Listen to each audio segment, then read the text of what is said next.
Alors bonjour à toutes et à tous et bienvenue à ce point hebdomadaire crypto-monnaie Venisa, ravi de vous retrouver pour DailyFX France. Alors je laisse prendre connaissance de l'avertissement lié au risque de trading et je vous rappelle bien sûr donc vous disposez du chat pour laisser vos commentaires et poser vos questions. Alors le trading avec effet de levier amplifie toujours les gains et les pertes. Un compte risque limité présente un risque de perte du capital investi. L'investissement sur compte titre présente un risque de perte en capital. IG fournit exclusivement un service d'exécution d'ordre. Cette présentation est donnée à titre indicatif et ne saurait être considérée comme un conseil ou une recommandation. Voilà, donc je vous rappelle, qu'en vous inscrivant à ce webinaire, vous avez reçu automatiquement une plateforme démonstration IG. Si vous n'avez pas reçu vos identifiants, n'hésitez pas donc à contacter notre service client qui serait ravi de pouvoir vous aider. Alors voilà, donc pour cette introduction, nous allons parler comme chaque mercredi après-midi, des principales crypto-monnaies, petits points techniques, rapides, concis.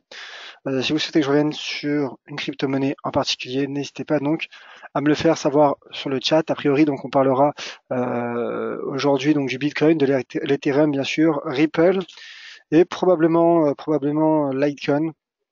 Voilà, donc n'hésitez pas si vous souhaitez que je revienne sur une autre devise virtuelle à me le faire savoir.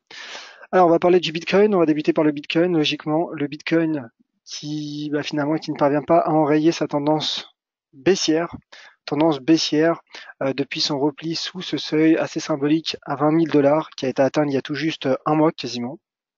Voilà, 20 000 dollars qui a été d'ailleurs qui n'a pas été atteint, mais le cours qui a entamé son repli sous ce seuil lors de la séance du 17 décembre. Le marché qui est donc baissier et qui a confirmé sa baisse la semaine passée suite à cette cassure, à la cassure de ce support technique, très beau support qui a été cassé par le Bitcoin à 12 635 dollars. Et que fait désormais le cours du Bitcoin, le cours de la principale crypto-monnaie?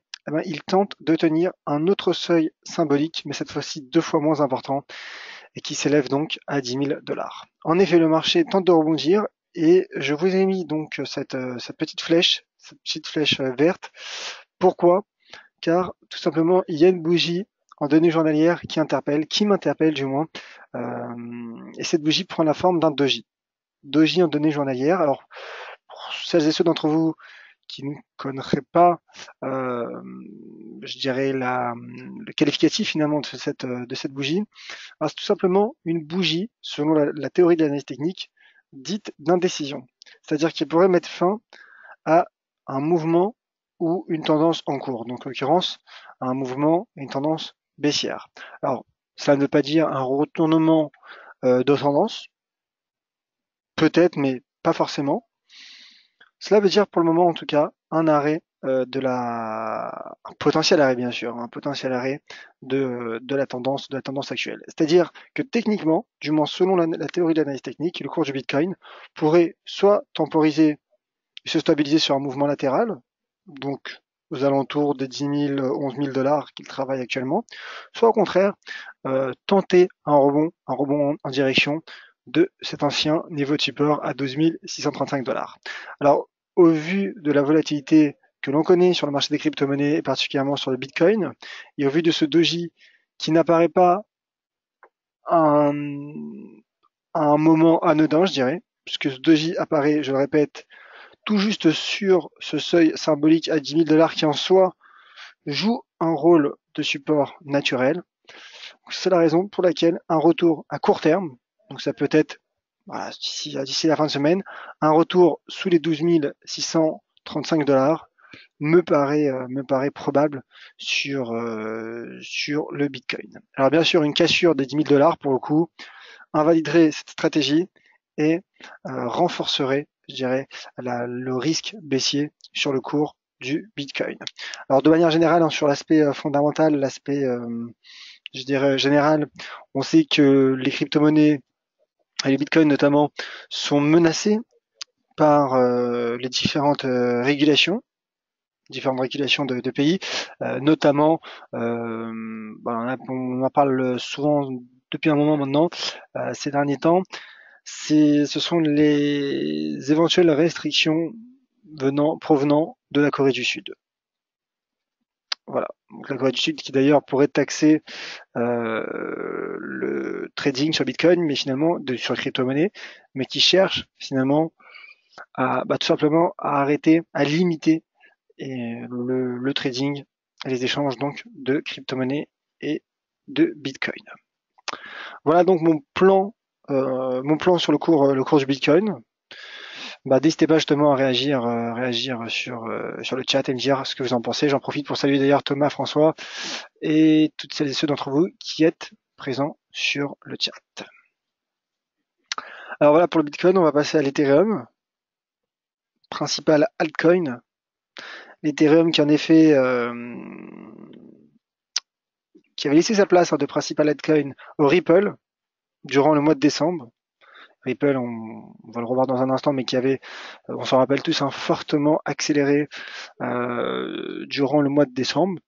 Et en termes de capitalisation, le Ripple était passé devant l'Ethereum, mais c'est du passé puisque l'Ethereum donc a repris finalement le dessus sur le cours de l'Ethereum.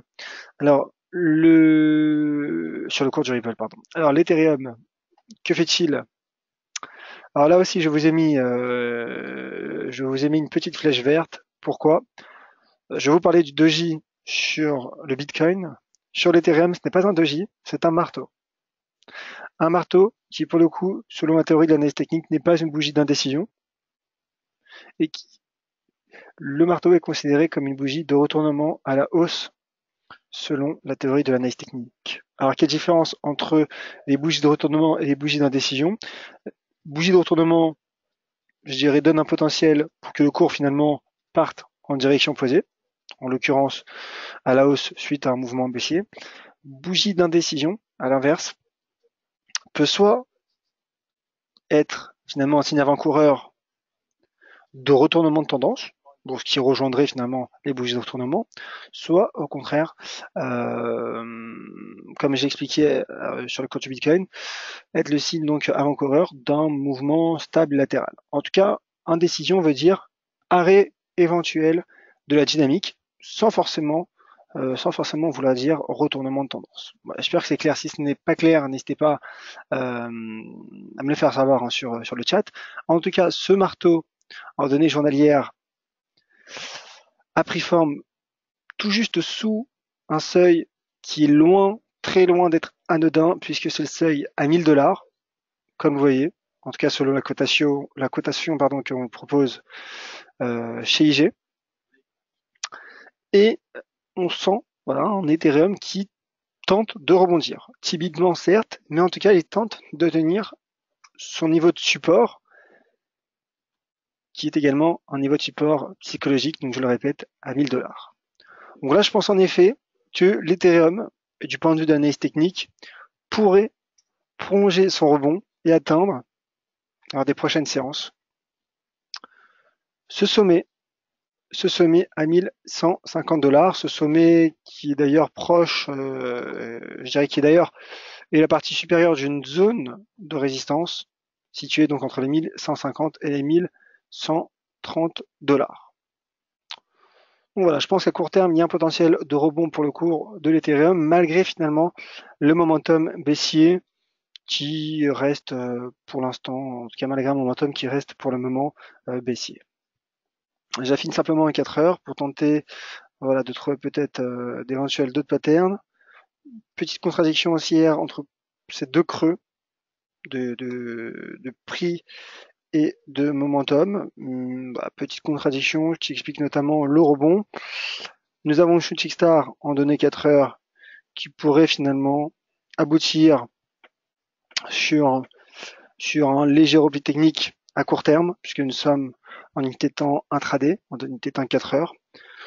Donc finalement, voilà, je pense également en regardant ce graphique en données 4 heures que l'Ethereum pourrait retrouver les 1150 $ à court terme. D'ailleurs, on voit une épaule tête-épaule inversée qui est en train d'être validée en données 4 heures par le cours du principal altcoin. Voilà pour l'Ethereum. Bah, je vais passer au Ripple, comme je l'ai promis. Je l'avais prévenu, hein, c'est un point de marché rapide, mais concis. Alors l'Ethereum qui lui se stabilise sur ce très joli seuil d'inversion de polarité, qui finalement faisait barrage à l'évolution du cours au mois de décembre, qui désormais soutient le cours, et ce seuil se situe à 1,16 $. Marteau puis doji sur support. Donc là clairement, selon l'analyse technique, le potentiel me paraît également haussier. Alors à court terme, à très court terme, je dirais qu'un retour sous cet autre seuil de changement de polarité à 1,60 me paraît probable. Et en cas de franchissement, je pense que Ripple pourrait aller se rapprocher, pourrait se rapprocher des 2 $ et donc également de cette résistance à 2,12 $. Alors bien sûr, cette stratégie serait invalidée en cas de cassure des 1,16 $, auquel cas le cours du Ripple pourrait retomber sur les 0,86 $. Je pense qu'il y a donc aussi un potentiel de rebond sur le Ripple, et comme je l'évoquais il y a quelques minutes, sur le Bitcoin, Ethereum, voilà, sur, je dirais, le marché des crypto-monnaies, ce qui est plutôt logique suite à cet important mouvement baissier, cette importante baisse que subit maintenant les principales crypto-monnaies depuis l'entame de l'année 2018, même depuis la fin de l'année 2017. On va parler du Litecoin. Ensuite, je passerai aux questions et commentaires. Alors, le Litecoin qui tente de consolider, qui tente de solidifier un niveau de support, un support à 177 $. J'ajuste mes tracés en même temps. Donc, idem, le Litecoin est sur un niveau de support. Petit doji qui n'en est pas réellement un au vu de oui, qu'il s'agit d'un doji étroit, mais voilà, j'aurais préféré que le doji ait une taille plus importante, car voilà, il y a des tailles à respecter, notamment selon la théorie de l'analyse technique. Donc là, très court terme, je vois un très beau seuil d'inversion de polarité, très joli, qui pourrait donc attirer le cours du Litecoin à court terme, et ce seuil se situe à 208 $, donc proche finalement de ce seuil symbolique à 200 $. Et sur du moyen terme, donc si bien sûr ce support à 177 tient, le Litecoin pourrait rebondir et poursuivre son rebond en direction de cette résistance à 250 $, quasiment, à 255 $. Donc je pense qu'il y a des seuils intéressants à surveiller sur le cours du Litecoin. En tout cas, en cas de cassure des 177 $, ce scénario haussier, du moins ce scénario de rebond, serait invalidé. Et au contraire, un risque baissier pourrait prendre forme en cas de cassure donc de ce niveau de support sur le Litecoin, qui pourrait, le cas échéant, retomber en direction des 130 $. Voilà, donc je pense avoir fait le tour de ces quatre crypto-monnaies. Alors, je me projette sur les questions. Si vous en avez, n'hésitez pas à me le faire savoir. Il vous reste donc quelques minutes. Alors, bonjour Ramzi également qui nous a rejoint sur le chat, et François donc, qui demande à quand un retour du Bitcoin sous les 20 000 $. Très bonne question. Très bonne question. Alors, au vu de la dynamique actuelle, je suis pas sûr que le Bitcoin, alors je replace mon graphique, je demande simplement un petit instant, c'est fait. Alors, vu de la tendance actuelle baissière du Bitcoin, je pense qu'il y aura d'autres tests avant d'envisager un éventuel retour sous les 20 000 $. Comme je disais, pour le moment, je pense que le prochain test se situera à 12 635 $, prochain pivot. C'est-à-dire qu'en cas de repli sous 12 635 $, cela finalement écarterait un potentiel de reprise sur du moyen terme pour le cours du Bitcoin. Maintenant, on sait ô combien ce marché est volatile. je me place en données hebdomadaires. Voilà, en données hebdomadaires, plusieurs niveaux de support ont été cassés, comme je l'ai montré, voilà, notamment celui à 12 700, donc qui est très proche des 12 635, si je me rappelle bien, voilà, 12 635. Donc pour le moment, voilà, il y a une dynamique baissière que tente d'enrayer le marché au-dessus de ces 10 000 $. Regardez, le momentum reste baissier, donc je pense qu'on est encore bien loin des 20 000 $, en tout cas pour l'heure, et l'analyse fondamentale ne semble pas non plus favoriser le cours du Bitcoin. Alors pas sûr non plus hein, que le Bitcoin retrouve 20 000 $ demain, mais comme je l'ai dit, ce marché est tellement volatile, donc tellement risqué également, que tout pourrait être envisageable sur ce marché. Voilà, donc je pense qu'il n'y a plus d'autres questions. Je vous rappelle que vous pouvez télécharger gratuitement sur le site dailyfx.com/français notre guide de trading Bitcoin, notre guide éducatif. Voilà, donc n'hésitez pas à cliquer sur le lien pour télécharger ce guide éducatif. Et je vous rappelle donc que l'on se retrouve pour toutes les autres questions, commentaires, et pour découvrir toutes mes analyses, que ce soit sur les crypto-monnaies ou sur d'autres actifs, sur Twitter. Voici mon compte. En tout cas, voici l'orthographe de mon compte, @yoavnizar. Tout accroché, bien évidemment. Voilà, donc plus d'autres commentaires ni questions. Merci à vous, mon cher François, et à toutes celles et ceux donc présents sur le chat, et à vous tous qui étaient présents pour ce webinaire. Ce webinaire sera bien sûr disponible en rediffusion sur notre chaîne YouTube DailyFX France, et on se retrouvera donc demain à 13h30 pour un live spécial BCE décision de taux, un autre point de marché spécial BCE Mario Draghi à 14h30, et avant cela, bien sûr, vous retrouvez dans la matinée Valentin Offrand pour son point de marché quotidien. Merci à toutes et à tous. Bonne soirée. Merci Olivier, Thomas, Ramzi, Jonathan et tous les autres. Et pour toutes les autres questions, donc notamment de Pat, n'hésitez pas à me le faire savoir donc sur Twitter, @yoavnizar. Merci à toutes et à tous. Bonne soirée.